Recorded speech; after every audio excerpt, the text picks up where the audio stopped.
الرحيم نحمده ونصلي على رسوله الكريم أما بعد اللهم طهر قلبي من النفاق وعملي من الرياء ولساني من الكذب وعيني من الخيانة فإنك تعلم خائنة الأعين وما تخفي الصدور.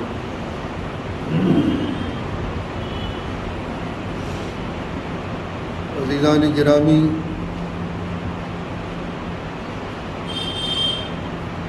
گزشتہ جمعوں میں واقعہ کربلا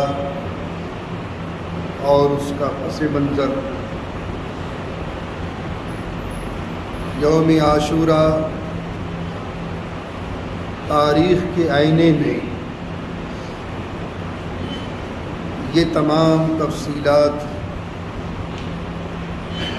گزشتہ دروس میں آپ حضرات کے سامنے آ چکی ہیں۔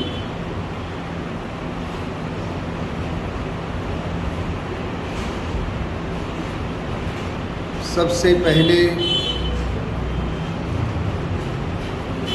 ایک اعلان سماعت فرماتے چلیں۔ الحمدللہ ہمارے یہاں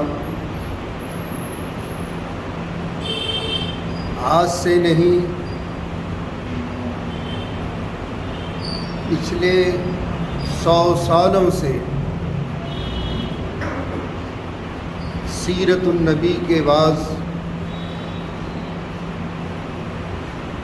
مسلسل ہوتے ہیں۔ ربیع الاول کی پہلی تاریخ سے لے کر اور 12 تاریخ تک، اور یہ سلسلہ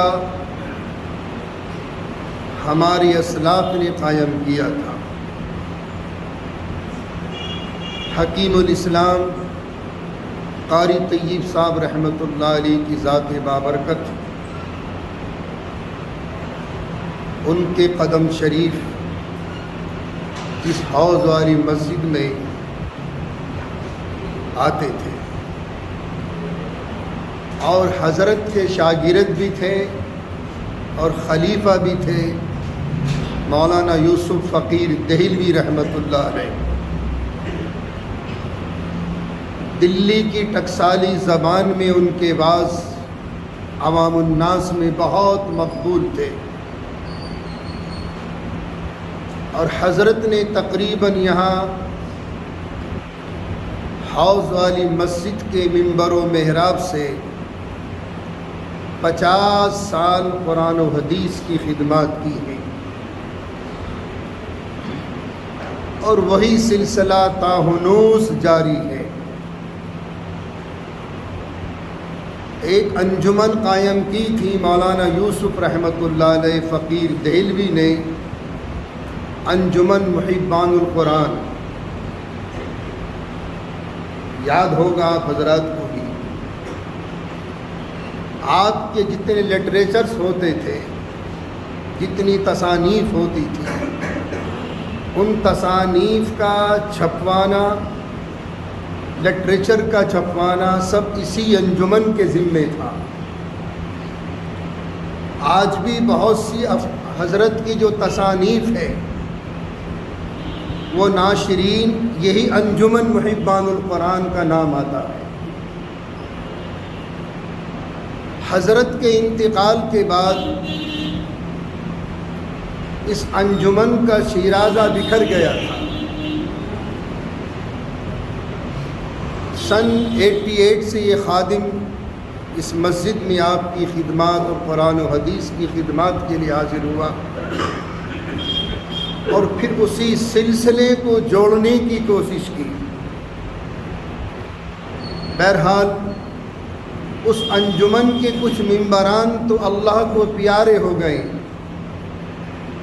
اور کچھ باقی ہیں جن سے اللہ یہ کام لے رہا ہے۔ وہ چند ہیں، 2-4 ممبر موجود ہیں۔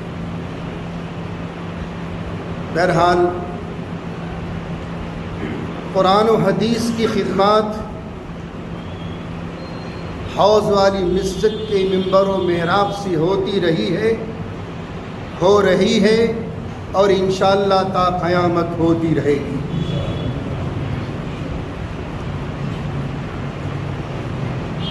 دوسرا اعلان یہ سماعت فرما لے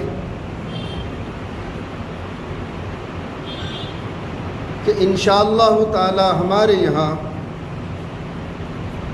ربیع الاول کی پہلی تاریخ سے لے کر 12 تک سیرت پاک کے وعظوں کا سلسلہ شروع ہوگا، اور ٹائم اس کا عشاء کے بعد کا رہے گا، 9:30 بجے انشاءاللہ تعالی یہ مسلسل، اور سیرت النبی کے تمام گوشوں پر انشاءاللہ تعالی روشنی ڈالی جائے گی۔ اگر آپ کو فخر کائنات کی آمد سے محبت ہے، ایک بات ذہن نشین فرما لیں، مجھ سمیت سب کی گٹھڑیاں خالی ہیں۔ آپ یہ نہ سمجھو کہ 4 سجدے کرنے کے بعد ہم جنت کے ٹھیکیدار ہو گئے۔ ہمیں سیرت النبی کے ان پہلوؤں کو تلاش کرنا ہے کہ جو حضور پاک علیہ الصلاۃ والتسلیم کے نبی بننے سے پہلے کی جو سیرت ہے، نبی بننے کے بعد تو شریعت آئی ہے، وہ سیرت کے وہ گوشے مفسرین اور اصحاب سیر جو سیرت النبی کے واعظین ہوتے ہیں گول کر جاتے ہیں۔ ہمارے نبی کا بچپن، ہمارے نبی کی جوانی اخلاق سے، کردار سے، معاملات سے اس قوم کو سرنگوں کرنے پر مجبور کر دیا۔ بالکل اجڑ قوم تھی، کندہ نا تراش قوم تھی۔ تو اس لیے سیرت کا یہ پہلو جو اخلاق سے متعلق ہے، ہمارے آقا نے تو بچپن میں بھی اپنے بڑوں سے کبھی بے ادبی سے بات نہیں کری۔ آج میں دیکھتا ہوں، ان آنکھوں سے مشاہدہ کرتا ہوں کہ اخلاق کا بھی جنازہ نکل چکا ہے۔ بد اخلاقیاں، بد کرداریاں، بد اتواریاں یہ ہمارے سماج کا کینسر بن چکا ہے۔ محبت رسول اللہ کا دعویٰ جب وقت اس میں صحیح ہوگا، جب ہم اس معیار پر اتریں گے کہ کم سے کم کوئی گوشہ تو اپنا لو اپنے نبی کی سیرت کا۔ مکمل سیرت پر چلنا تو بہت دشوار ہے۔ آج کی صدی میں جس میں ہم اور آپ گھٹ گھٹ کر سانس لے رہے ہیں، کم سے کم ایک گوشہ اپنا لو۔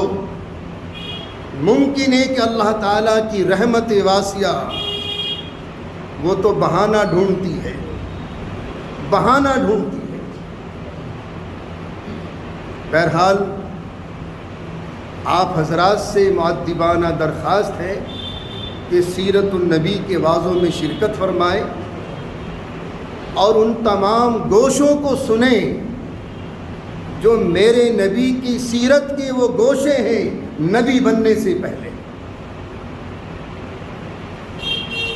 اور یہ ہمیں فخر ہے، پوری امت مسلمہ ایمان والوں کو فخر ہے، اور میں بھی فخر سے کہتا ہوں کہ ہمارا نصیبہ ہے کہ اللہ نے ہمیں حضور کی امت میں پیدا کر دیا۔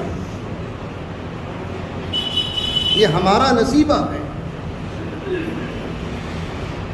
حضور کی امت میں پیدا کر دیا۔ ہم تو اس کا بھی قیامت تک شکریہ ادا نہیں کر سکتے۔ اللہ رب العزت والجلال۔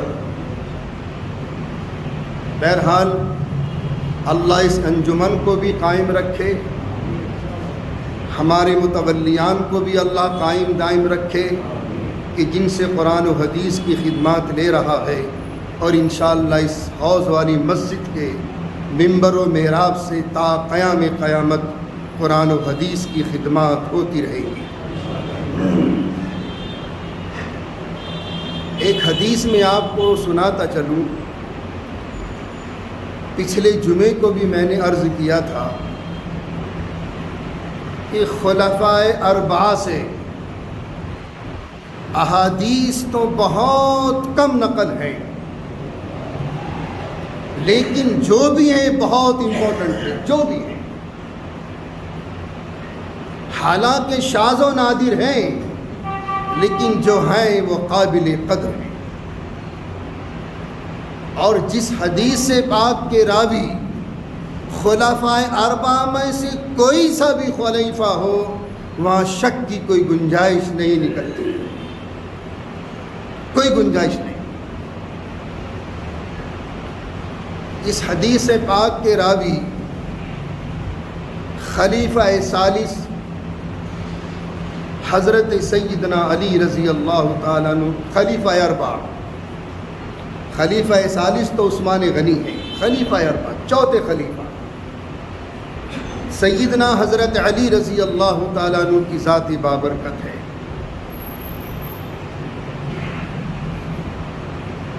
اور ابن ماجہ نے اپنی سنن میں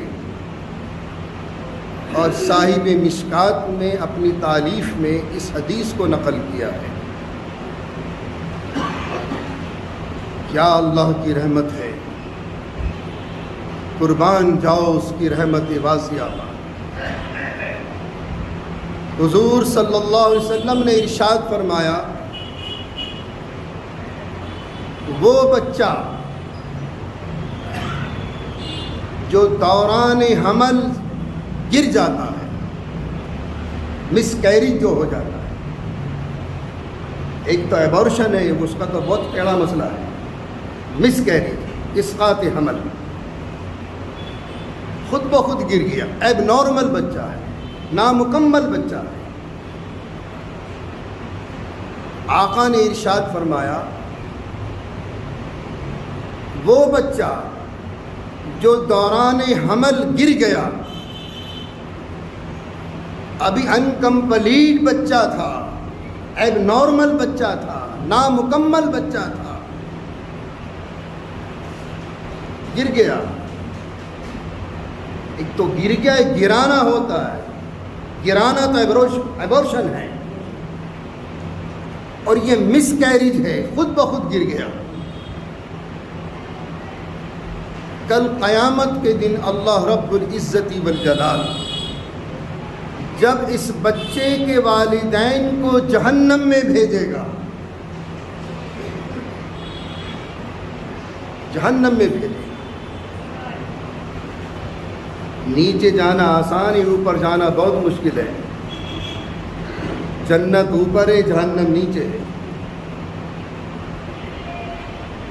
اللہ رب العزت والجلال جب اس ایب نارمل بچے کے والدین کو اس کے گناہوں کی وجہ سے، ان کی بدعمالیوں کی وجہ سے، ان کی بد کرداریوں کی وجہ سے جہنم میں بھیجے گا، بے شک اس مومن پر آن کر کے والدین کا دل ٹوٹتا ہے، بچہ ہو یا بچی۔ اولاد ایک نعمت عظمیٰ بھی ہے، بہت عظیم نعمت ہے، اس میں کوئی شک نہیں۔ ان کے دلوں سے پوچھو جن کی عمریں گزر گئیں اولاد نہیں، تو اولاد کا ہونا بھی بہت بڑی نعمت ہے۔ اور اولاد صالحہ ہو تو نعمتوں کی نعمت ہے۔ تو اپنی بد کرداریوں کی وجہ سے، بد اخلاقیوں کی وجہ سے، بد اعمالیوں کی وجہ سے اگر اس بچے کے والدین جہنم میں جا رہے ہوں گے، یہ ایب نارمل بچہ، انکمپلیٹ بچہ، یہ جہنم کے دروازے پہ آن کے کھڑا ہو جائے گا۔